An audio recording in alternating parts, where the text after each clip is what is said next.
देखिए एक्सरसाइज 1 रहेगा बहुपद पोलिनिमियस क्लास आपका 10th हो जाएगा। इसमें सबसे पहले हम लोग बहुपद पढ़ेंगे। तो बहुपद में हम लोग पिछले क्लास में पढ़े थे, ध्यान थे आपको 9th क्लास में, कि किसी के साथ एक्स होना चाहिए। अगर किसी के साथ एक्स होता है, जैसे अगर हम बहुपद की बात करते हैं तो बहुपद अगर किसी भी संख्या के साथ अगर एक्स रहेगा तो एक क्या कहलाएगा, वो बहुपद कहलाएगा। जैसे x 2x का साथ हो जाएगा तभी बहुपद कहलाएगा। यानी बहुपद का सिंपल आपको डिफिनीशन क्या बोला है कि बहुपद, ये देखिए आपका क्या है, px क्या है, बोलिए px आपका बहुपद है, px क्या है, बहुपद है। तो किसी भी संख्या के साथ अगर x जुड़ा रहेगा उसे क्या कहेंगे हम लोग, बहुपद कहेंगे। समझा क्या ना, किसी भी संख्या के साथ क्या जुड़ा रहना चाहिए, x। अगर x जुड़ा रहेगा तो क्या कहेंगे हम लोग, बहुपद कहेंगे। जैसे px इक्वल आपको क्वेश्चन पेपर देता है। तो सबसे पहले समझिए कि बहुपद के जो प्रकार होता है उसके बारे में थोड़ा सा हम लोग सीख लेते हैं। जो बहुपद के प्रकार होता है,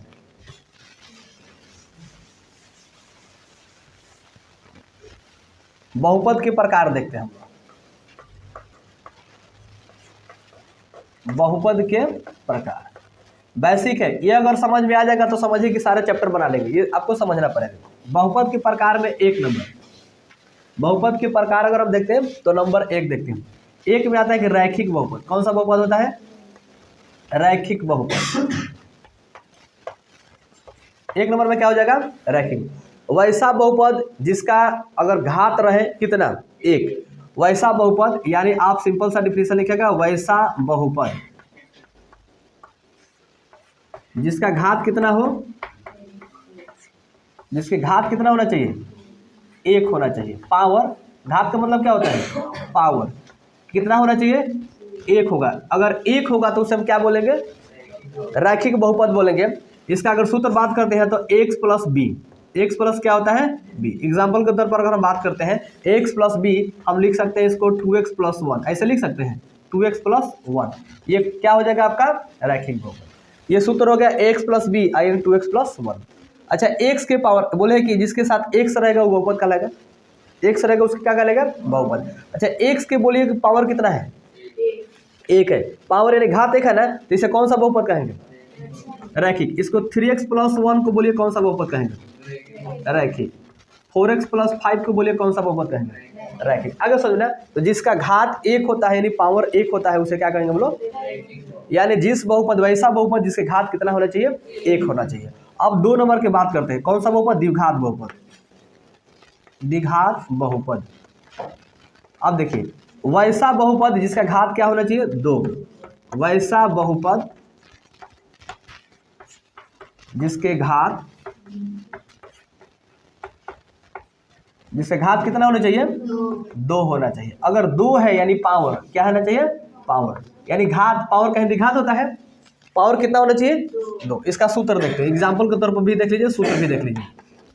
ax² प्लस bx प्लस सी, याद रखेंगे ये सूत्र होता है, ax² प्लस bx प्लस सी।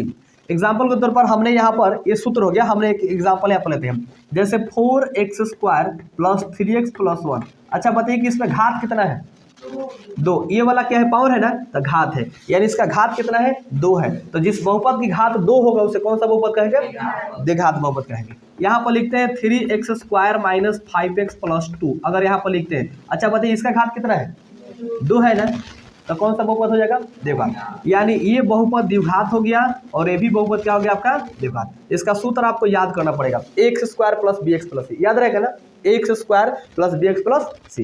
क्लियर हो गया। अब बात करते हैं त्रिघात बहुपद की। त्रिघात बहुपद, त्रिघात बहुपद वैसा बहुपद, वैसा बहुपद जिसका घात, जिसका घात कितना होगा, 3, जिसका घात कितना होगा, 3। अगर 3 होता है तो हम क्या कहते हैं, त्रिघात बहुपद कहते हैं। इसका अगर हम सूत्र की बात करते हैं तो एग्जाम्पल और सूत्र दोनों लिखते देखिए यहाँ पर, ax³ plus bx² plus cx plus क्या हो जाएगा, d।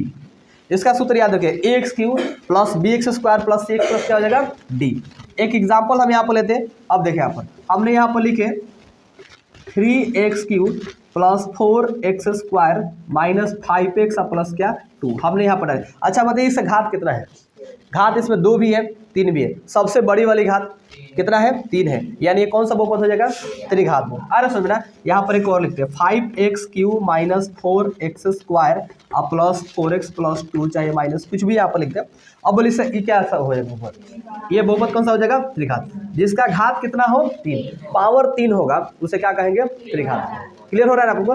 तो 3 बहुपद हम लोग को पढ़ना है इसमें, और भी चतुर्थांश के मन हो जाएगा 4 घात, पंचम को 5 घात, जितना पावर बढ़ेगा उतना घात बढ़ते जाएगा। लेकिन हम लोग को इस क्लास में इस अध्याय में हमको सिर्फ पढ़ना है 3 रैखिक बहुपद, द्विघात और त्रिघात। रैखिक बहुपद क्या पढ़ेंगे ax प्लस b हो गया, द्विघात बहुपद का होता है ax² plus bx plus c, त्रिघात का होता है ax³ plus bx² plus cx plus d।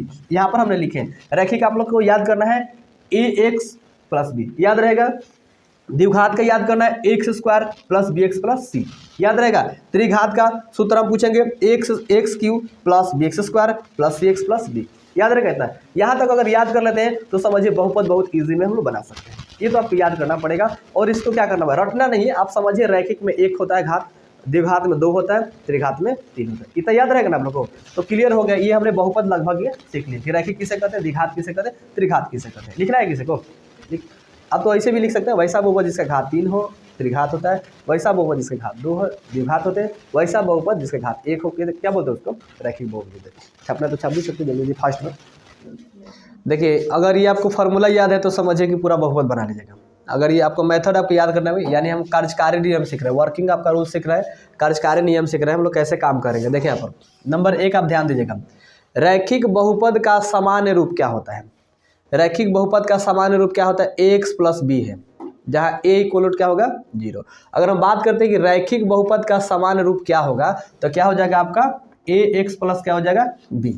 अगर द्विघात बहुपद का सामान्य रूप पूछा जाएगा तब से ax² plus bx plus c।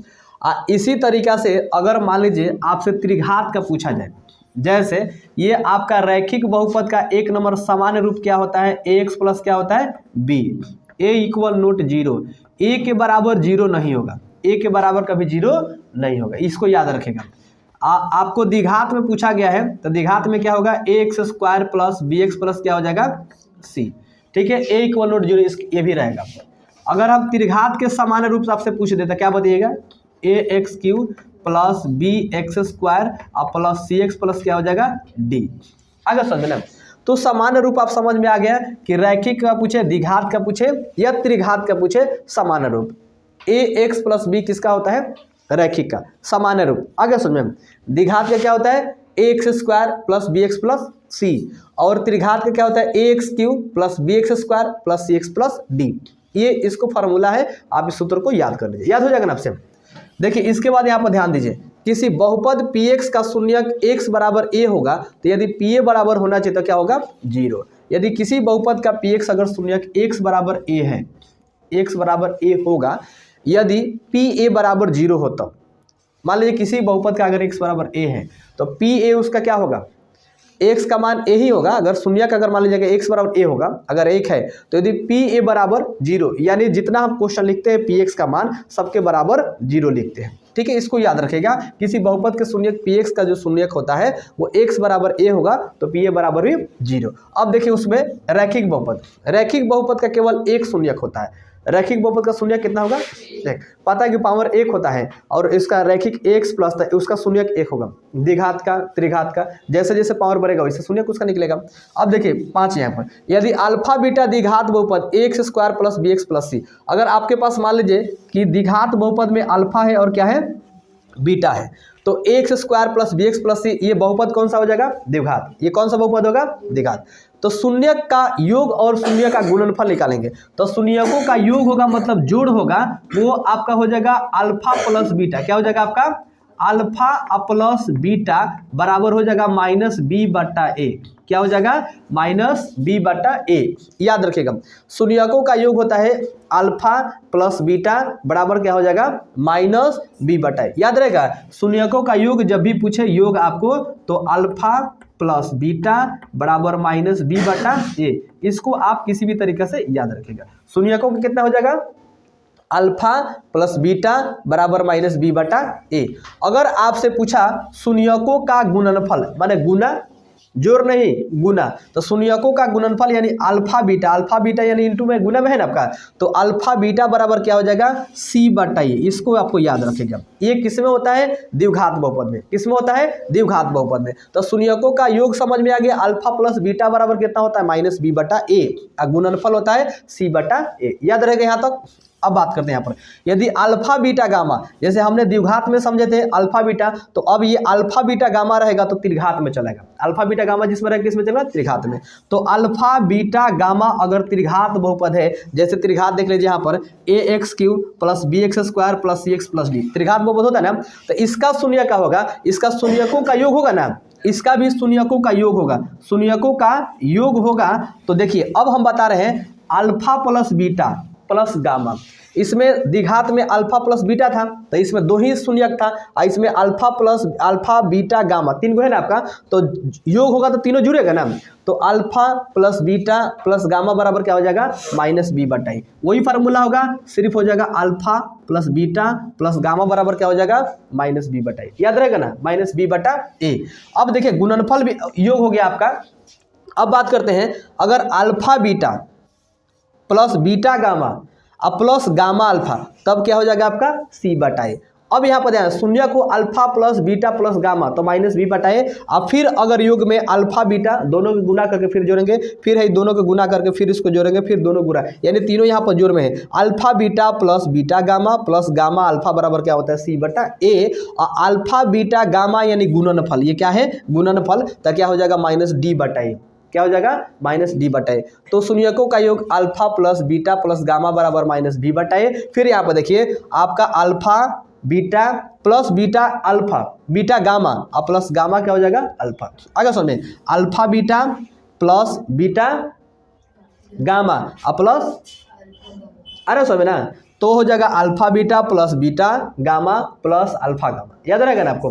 तो ऐसे अगर रहेगा तो क्या हो जाएगा इसका सूत्र सी बटा ए, और अल्फा और बीटा क्या हो जाएगा गामा, तो ये अल्फा बीटा गामा बराबर क्या हो जाएगा माइनस डी बटा ए। याद रहेगा, ये आपका त्रिघात के लिए रहेगा। ठीक है, तो अल्फा प्लस बीटा बराबर आपको याद रहेगा, तो alpha plus beta plus gamma भी याद रहेगा। Alpha beta plus beta gamma plus gamma alpha याद रखेगा, तो सी बटा ए, और अल्फा बीटा बराबर क्या हो जाएगा अल्फा बीटा गामा बराबर माइनस डी बटा ए। यहाँ पर ध्यान दीजिए, यदि किसी द्विघात बहुपद px के शून्यक अल्फा बीटा हो, तो यदि कोई भी द्विघात में तो दो आपका अल्फा बीटा ये करेगा हो, तो px बराबर ए, तब देखिए यहाँ पर px बराबर क्या होता है, तब px बराबर देखिए ए हो जाएगा, और आपका into x² minus alpha plus beta plus alpha beta. हई सूत्र याद रखेगा, हम लोग को शून्यक निकालेंगे ये सूत्र का हमको जरूरत पड़ेगा।